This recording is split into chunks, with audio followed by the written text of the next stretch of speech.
5 minutes with Fundy, here we go. Okay, so let's talk a little bit about artwork. Art comes generally in two categories. You've got vector and you've got raster art. Vector art is basically a bunch of math equations. Most of the time that's going to be worked up in programs like Adobe Illustrator, Corel Draw. There's a handful of other vector-based programs, but those are the most popular. So basically what you do is you draw a bunch of lines and you connect them, make shapes, fill the shapes, and you know that's basically what letters are, what a lot of very, very familiar artwork is going to be done in vector. With raster, what that is basically a grid. It's a grid that each square is filled with a different color, so that together, when you step far enough away, it creates a picture. Now, if you were to create something that had like a tic-tac-toe board, right? You got two lines. If you tried to make a triangle and you fill that in, you can see these giant squares, and that would be a pixelated image.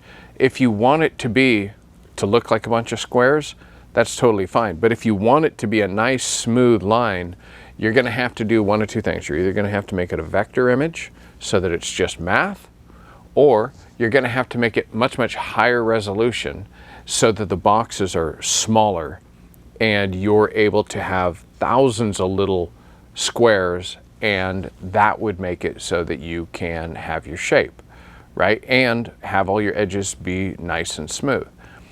That's generally the way that the artwork works.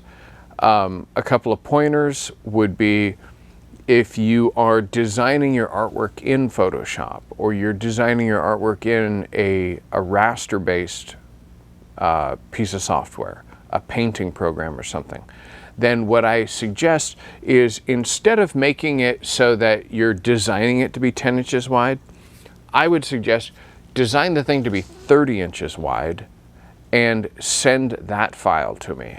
Okay, that will make it so that I can press it down and it'll be higher resolution. The extra data isn't a problem.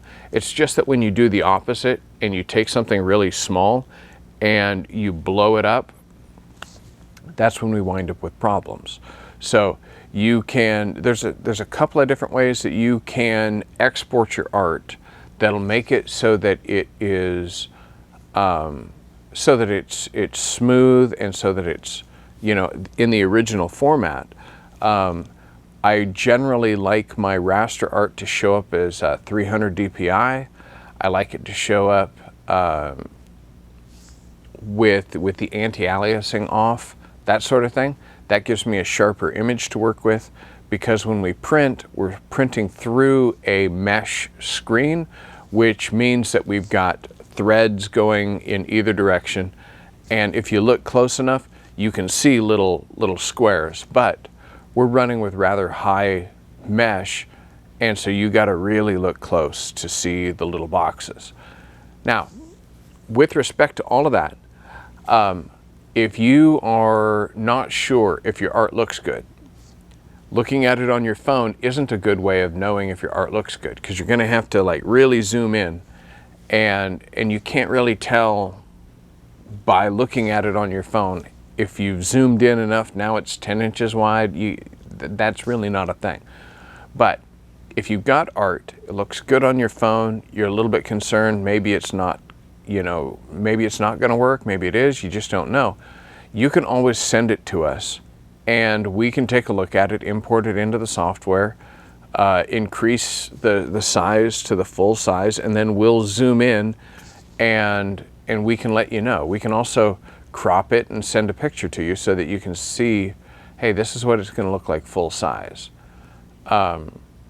So those are kind of my pointers. Those are the general tips on processing art, dealing with art, and being able to evaluate it. don't bother trying to evaluate it. Send it to us. By the way, we don't do artwork. We'll process your art. If you need a little text on it, if you need slight modifications, there's some things that we can do. But we are not a crew of artists, and that's just not our thing. We're printers and embroiderers, and we make leather patches, and we do a whole bunch of products generally for blue collar industrial guys, but we do a whole range of other things too. I'm Adam Funderburg. This is 5 Minutes with Fundy. Hope you got something out of it. If you got questions, go ahead and leave those in the comments, and maybe we'll see if we can get those answered direct, or if there's enough of the same question, we'll make a video. I'll catch you later. Bye-bye.